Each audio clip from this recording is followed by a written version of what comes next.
Greetings, geeks and geekorellas. It is me, I am back. Let's talk about Doctor Who again. Oh boy, this episode. Before we get into it though, spoilers, if you hadn't seen it, go watch it. It was really good. Then come back, tell me what you think in the comments down below. Alright, so we start off with where we left off. The team is trapped in space. But then we cut to Ryan waking up in a spaceship. Graham's there, but Yaz and the Doctor aren't. There is a lady there who is a pilot and piloting the spaceship. And she says that she can't go back for them. She's clearly on a mission.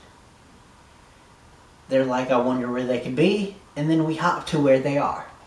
They're in a different spaceship that's heading the same place. Piloted by a guy. And the Doctor helps the guy so that they don't all die, but still his spaceship crashes, but after hers landed perfectly, which was really cool because they were all sitting there and it started coming towards them, and Ryan was the first one to be like, fuck this.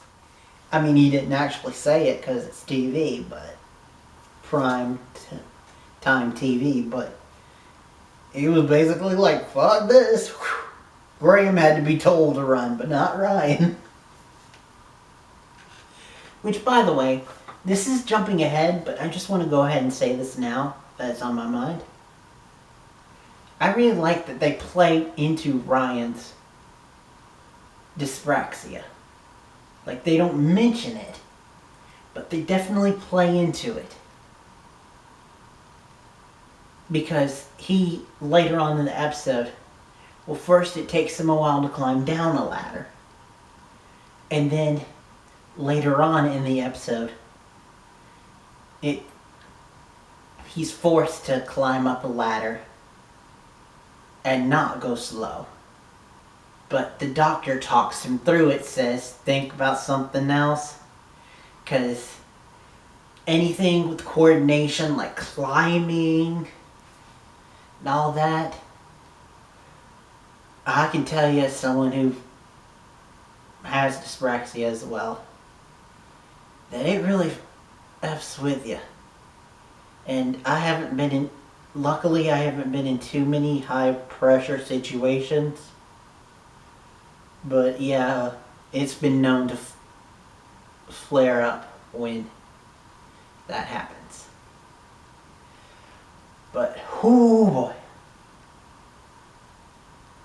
I wonder if they'll get into other things that are known with dyspraxia, like clumsiness and vocal modulation and not liking eating different textures. But if they don't, oh well, just the fact that he's there and they address it is good enough for me.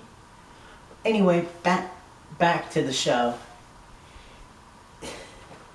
They meet up each other. They find out that these two people are the last two people in a race to this planet, which the planet has been transported. Like, it used to be over here, now it was pushed off its gravity to over here, which is why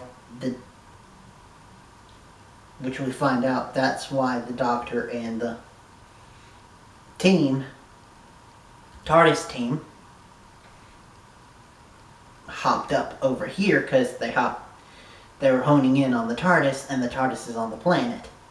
And so they were, oh yeah, I'm going ahead of myself, but the TARDIS is on the planet. But, so they go to, and they hop over here, and yeah, that's what happened. So the Doctor's like, what's going on? There's a guy there who's giving them information, but he's clearly a hologram. Like, the doctor immediately knows it. Like, she even says, I was a hologram for 3 weeks. Which I love her quips this episode. Like, at one point she hands Graham sunglasses. And she's like, I can't remember whose they were. And then she says two people's name. I'm brain farting their names right now, but one's an old Hollywood starlet and the other one is an old philosopher, I believe. But it's just, I'm really ruining it by not remembering. But anyway, I really liked it.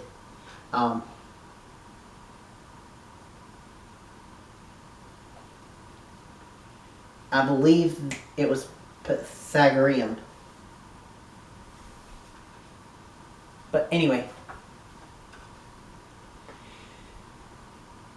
she's like, I want to know as much information since you're not going to help me and my team get off this island, get off this planet. And he's like, okay. And so he's been talking about the Phantom Monument this whole entire time, and she's like, show me it, and we find out what it is. It's the mother flipping TARDIS, like I said before. Which apparently it's been there for a while because it shows up every 1,000 years. Or cycles, as they say.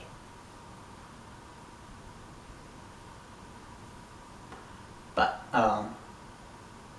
which, that's going to be a lot different a year for this planet because it has 3 suns, apparently. So, I don't know how long a year is going to be on that planet.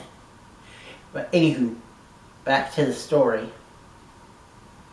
So, they're like, okay, we need to go there too because it's the TARDIS. So they all 8 head off. We find out some information about him, how he had a sucky mother. Like, his mother let him jump off of a tree just to prove not to trust people. And we find out some stuff about her. She is, her family. A lot of her family has been killed, and the ones that haven't are in hiding.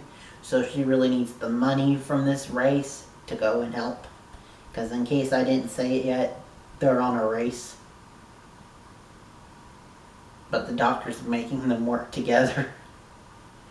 But so they get to this ruins place. They split up. The 2 new people, the pilots and the team, they split up. And they find themselves facing off against robot guards. Like robot troopers. And Ryan wants to go and use one of their guns against them and kill all of them. And the doctor's like, no, I don't do guns. Ryan's like, I'm sorry, but I've been training for this. Screw it. So he takes it up. And then he goes in and he, like, bam, bam, bam, kills like 4 of them. But then like 5 or 6 more just show up because it was an ambush. It was a trap. And he sees this and he drops the gun and goes running back. The doctor's like, see, I told you, guns are not useful. And then she proceeds to use some stuff that's on the ground to cause an EMP to go and poof, everything. So,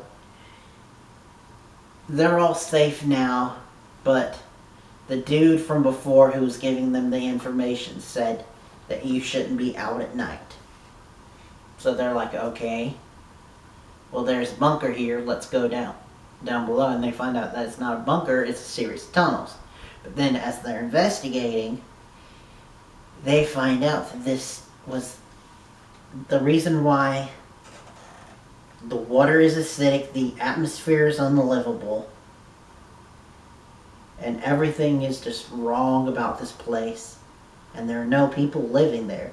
It's because this planet was used as like experimentation and they forced people, scientists, to come up with like deadly gases and just different, beyond your wildest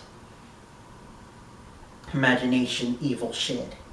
And then they find, and in this note that they say about this, they find out that the race that made them do this is, and I'm completely blanking on their name, but the race that Zim Sugar was. You know, the dude from last episode the doctor kept calling Tim Sure. So that race looks like it's gonna be the season-long villain, which is really cool. I really like that. Good on you, Chris Chibnall, showrunner. But anyway, because more information comes out, if you believe it. So they're like, okay, we can use the tunnels to do a shortcut. But while they're doing that, the asshole dude, who has been shot at this point, gets attacked by this living cloth thing, which was very much giving me flashbacks to the magic carpet in Aladdin, but evil. And so they're like, okay, we can't stay under here, because the robot guards have found them too. So it's like robot guards and evil garment people. Well, then they have the dyspraxic ladder scene where the doctor's talking through it, and then they get above ground, and immediately when they do, they're swarmed by this swarm of living cloth that apparently can sense fear and like suck the life out of you through your fear, I think. And because the doctors lived through, like, I think by the time it got to Matt Smith, they admitted that the doctor had been 2,000 years old. But then he spent, like, as Capaldi, he spent like 2 million years or something like that in the little saucer thing to like fight for Clara and all of that stuff that happened there on Hellbent and Heaven Sent. Clara's last season. But anyway, so the doctor knows a lot of fear and has a lot of like experience with fear, so they're sensing it and they're like, good. And then they start talking about stuff, and then they start bringing out like things that are obviously going to be plot points for the season, like the timeless child, which this might be a big reach, but are they finally gonna address one of Russell T Davies' biggest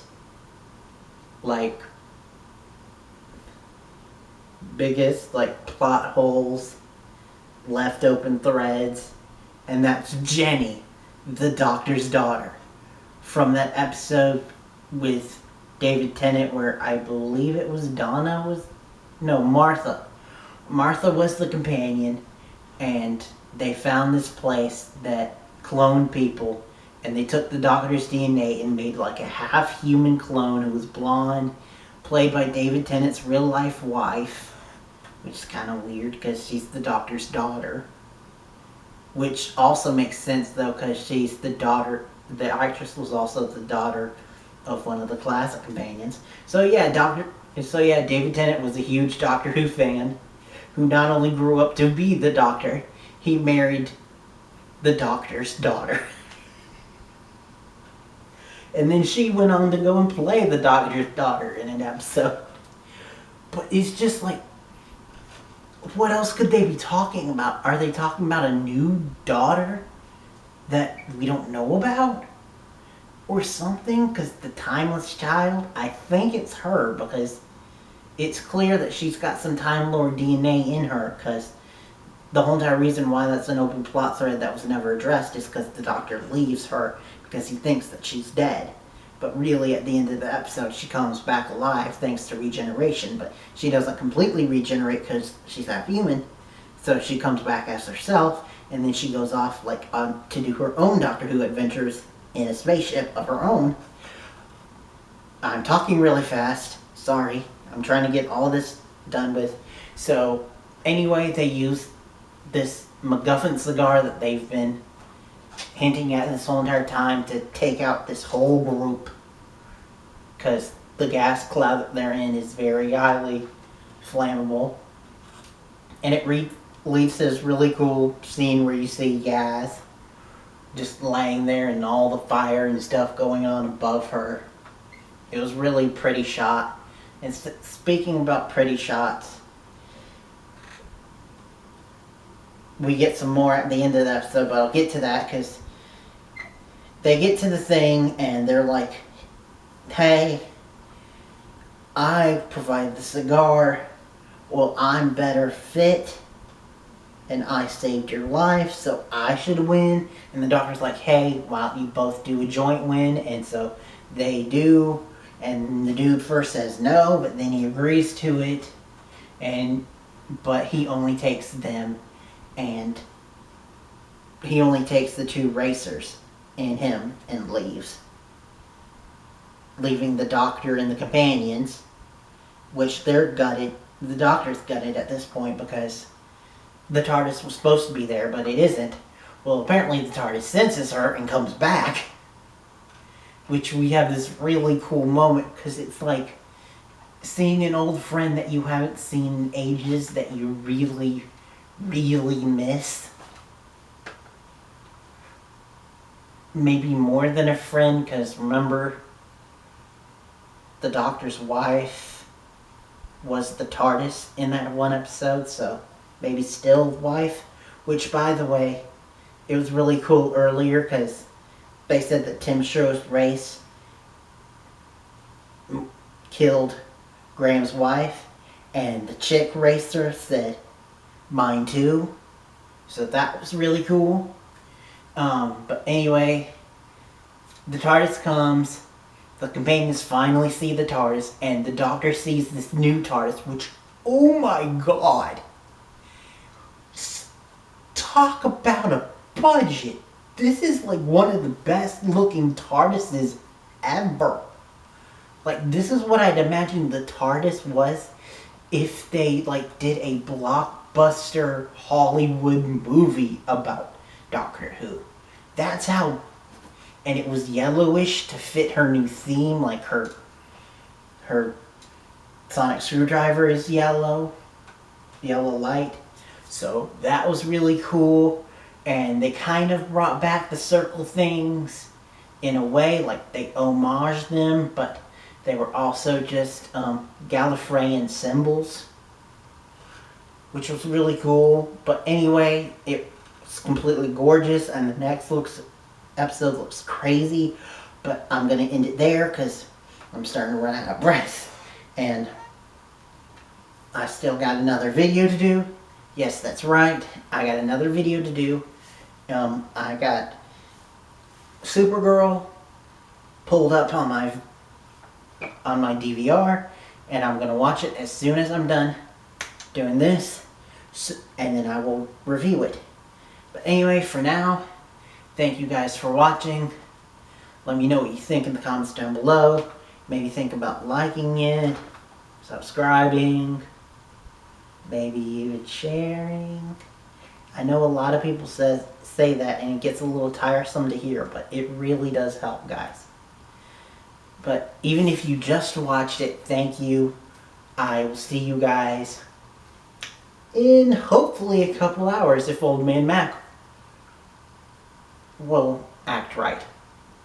But anyway, till next time, and beyond.